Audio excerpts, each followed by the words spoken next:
তুই রাতের বেলা এসব পর্ণ ভিডিও দেখিস? ছিহ, তুই ও যে এমন বেরোবি বিশ্বাস কর আমি জীবনেও কল্পনা করিনি। ছিহ ছিহ ছিহ। এই নে তোর নষ্ট ফোন। মেয়েটার কথায় সামনে সুদর্শন বলিষ্ঠ শরীরের অধিকারী ছেলেটা ভড়কে উঠল, বাইক থেকে সোজা হয়ে দাঁড়িয়ে ছোঁ মেরে নিজের মোবাইলটা নিল। সে সার্চ অপশনে দৃষ্টি যেতেই দেখল কেউ অ্যাডাল্ট ভিডিওগুলো ওর ফোনে সার্চ দিয়ে দেখেছে। এটা কে করেছে বুঝতেই চোয়াল শক্ত হয়ে আসল গতকাল রাতে বাসায় ওর কাজিন সিয়াম আর সাইমন এসেছিল। ঘুমাতে যাওয়ার সময় হুট করে কোথা থেকে সাইমন এসে বলল, ভাইয়া তোমার মোবাইলটা দেও না। টায়ার্ড ছিল বিধায় কোনো কিছু না ভেবে বলল, টেবিলের উপর থেকে নিয়ে যা। অতঃপর আজকে সকালে তাড়াহুড়োয় আসাতে মোবাইল চেক করা হয়ে ওঠেনি। ফোঁস করে নিঃশ্বাস ফেলে কপাল চুলকে সামনে রাগে লাল হওয়া মেয়েটার দিকে তাকিয়ে স্বাভাবিকভাবে বলল, তুই মনে হয় জানিস না এসব সম্পর্কে। এখানে এত ছিহ ছিহ করার কি আছে? বিয়ে হলে তো ঠিকই। আবদ্ধর বাচ্চা। স্টপ ইয়ার। ছিহ তুই এত বেয়াদব কেন? আশেপাশে মানুষ দেখছিস না? মুখে লাগাম টান। ওকে ফাইন, চল নিরিবিলি কোথাও গিয়ে বলি। নির্লিপ্ত জবাব আবদ্ধ বক্ষতালু অবধি জ্বলে উঠল ওর। ভার্সিটির অনেকে ওদের দিকে তাকিয়ে আছে। দূর থেকে তামিম, আলিফা, রিয়াদ আর রিসফা ওদের দিকে এগিয়ে আসছে। মেয়েটা রেগে ওদের দিকে যাওয়ার জন্য পা বাড়াতেই কানে আসে আবদ্ধ দুষ্টু স্বর, তুই এত হট কেন ভোর পাখি? আমি যে নিজেকে নিয়ন্ত্রণে রাখতে পারছি না। কাছে আয়। কান ঝা ঝা করে উঠল ভোরের। ফর্সা মুখটা লাল আভায় ছেয়ে গেল। পা থামিয়ে আশেপাশে নজর বুলাল। অনেকেই মিটমিট করে হাসছে। ভার্সিটির ফেমাস গ্যাং ওরা, আর ফেমাস ফ্লার্টিং বাজ ছেলে হলো দ্য গ্রেট আফিয়ান আবদ্ধ, যার ফ্লার্টিংয়ের শিকার হয় মাসুম, ভদ্র, লজ্জাবতী ইনায়েত হোসেন। ভোর তামিমরা কাছে আসতেই হেসে উঠল। ভোর ঘুরে দাঁড়াল কটমট করে আবদ্ধর দিকে তেড়ে গিয়ে বলল, তোর মুখটা আমি সেলাই করে দেব বেয়াদব। সেলাই করলে তোকে চুমু খাবো কিভাবে? নির্লিপ্ত কণ্ঠে ফিসফিস করে প্রশ্ন করল আবদ্ধ। লজ্জায় মরমর অবস্থা ভোরের। এদিকে সবাই উচ্চ স্বরে হেসে উঠল ওদের পরিস্থিতি দেখে। ভোর কঠিন দৃষ্টিতে তাকাল আবদ্ধর দিকে। ওর কঠিন দৃষ্টিকে তোয়াক্কা না করে দায়সারাভাবে ওর হাত টেনে এনে দাঁড় করাল ওর পাশে। ভোর চমকে উঠল এহেন কাজে। চোখ বড় বড় করে ওর দিকে তাকিয়ে বলল, হাতটা ছাড়। আবদ্ধ, কি করছিস কি তুই? আবদ্ধ বাঁকা হেসে ওর দিকে তাকাতেই ভড়কে উঠল ও। আবদ্ধ ওর হাতের দিকে তাকিয়ে ফের ওর মায়াময় মুখটার দিকে দৃষ্টিপাত করল। কণ্ঠে কিছুটা মাদকতা মিশিয়ে বলল, তেয়ার হাতটা ছেড়ে দেওয়ার জন্য ধরিনি, সারা জীবন আগলে রাখবো বলে ধরেছি। বুঝেছিস বোকা মেয়ে? মানে? অবাক স্বর ভোরের। আবদ্ধ ঠাস করে ওর হাতটা ছেড়ে দিয়ে বলল, তোকে যেদিন বিয়ে করব সেদিন ঠিক এভাবে তোর হাতটা ধরব, তবে আরো শক্ত করে, মজবুত বন্ধনে। তখন আমাকে এই ডায়লগটা মনে করিয়ে দিবি। আমি ডায়লগটা মারব এখন যেভাবে মারলাম সেইভাবে। ভোর হতভম্ব নেত্রে ফ্যাল ফ্যাল করে চেয়ে আছে। ও ভেবেছিল কি আর এই ছেলে তাকে ভাবালো কি? কয়েক সেকেন্ডের জন্য তো ওর হৃৎস্পন্দন থেমে যাচ্ছিল, অথচ ওখান থেকে ওকে টেনে হিঁচড়ে বের করিয়ে আনলো আবদ্ধ নামক বলিষ্ঠ শরীরের বেকুব ছেলেটা। রাগে ভোরের ফর্সা নাকের ডগাটা ফুলে উঠল। ধাম করে আবদ্ধর বাহুতে ওর নরম হাত দিয়ে থাপ্পড় মারল। কিন্তু আবদ্ধ ব্যথা পাওয়ার বদলে ব্যথাটা পেল ভোর। আবদ্ধ সহ সবাই ভ্রু কুঁচকে ওর দিকে তাকিয়ে আছে। আলিফা চট করে বলে উঠল, ব্যথা পেয়েছিস? ভোর চোখ মুখ কুঁচকে মাথা নাড়ল। তখনই ভেসে আসলো আবদ্ধর তাচ্ছিল্যমাখা স্বর, আমার কি মনে হয়েছে জানিস?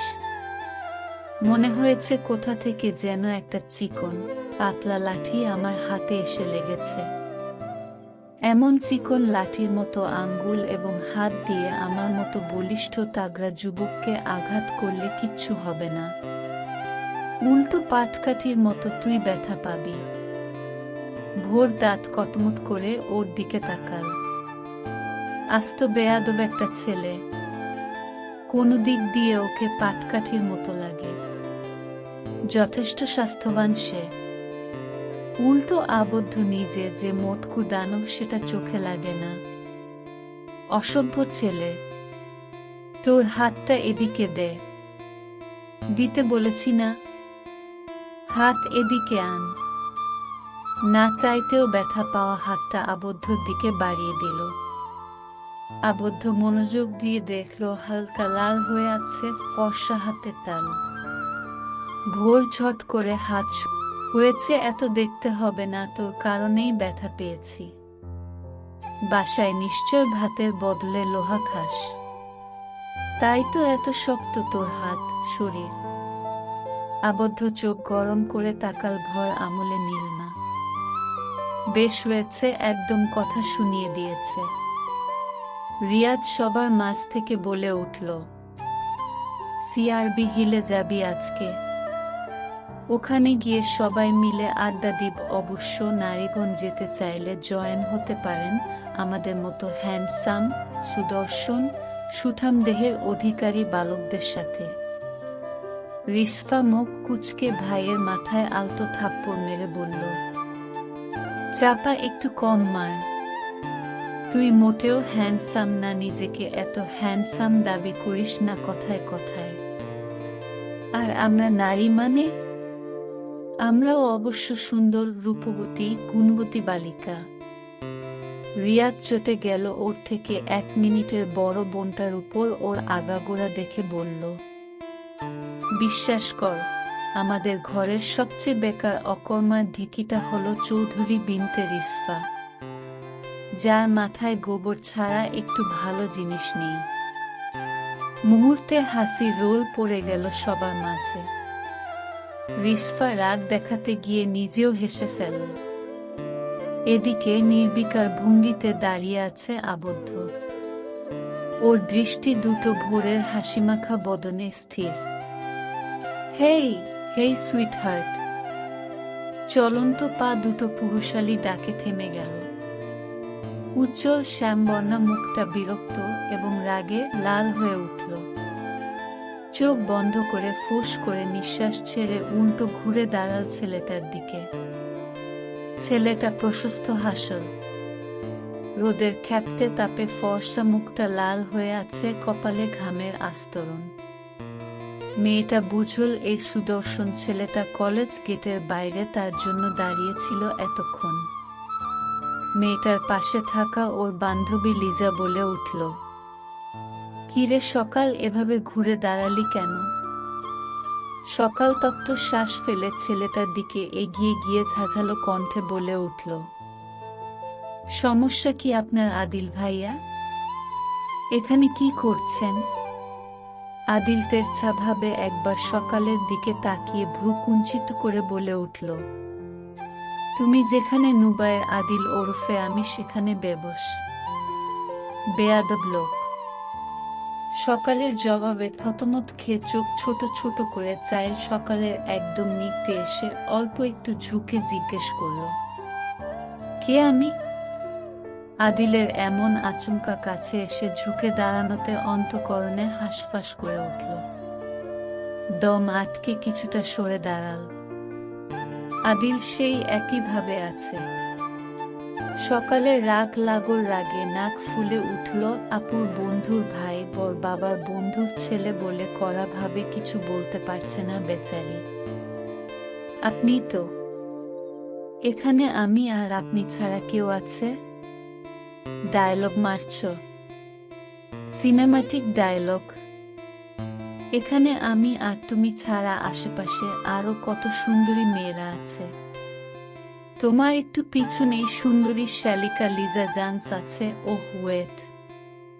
পরপর আদিল সোজা হয়ে দাঁড়িয়ে ঘাড় বাঁকিয়ে সকালের পিছনে লিজার দিকে তাকিয়ে ক্রাশ লুকে হাসি দিয়ে হাত নেড়ে বলল, হাই শ্যালিকা জান্স, ওখানে কি করছো? কাম দুলা ভাইয়ের কাছে আসো। লিজার মুখে লজ্জার হাসি ফুটে উঠল।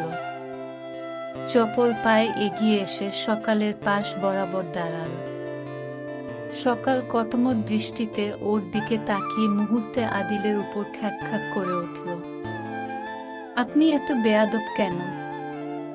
আমার সাথে যে করেন তাতে হয় না আপনার?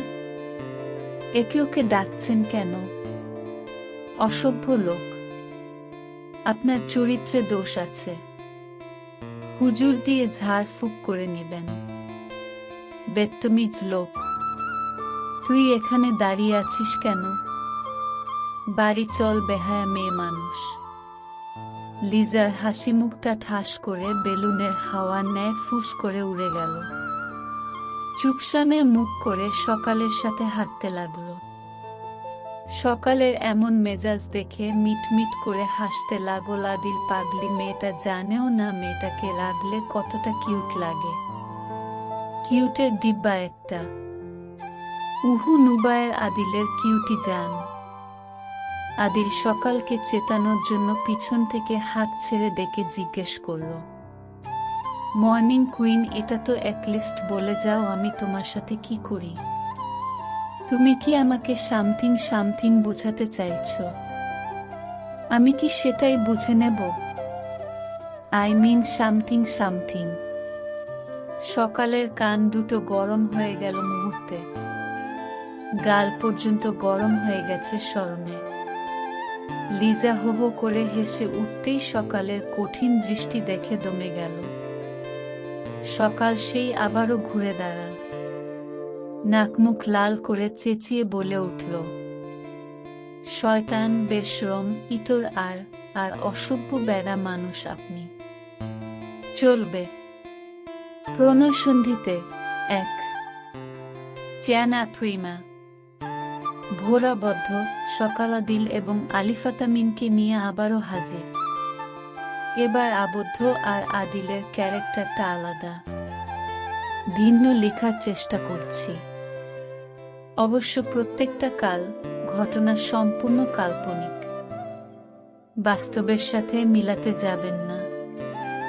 আমি আমার কল্পনা থেকে সকল চরিত্র, স্থান, সময় ও ঘটনা উল্লেখ করছি। সবার সর্বোচ্চ রেসপন্স আশা করছি।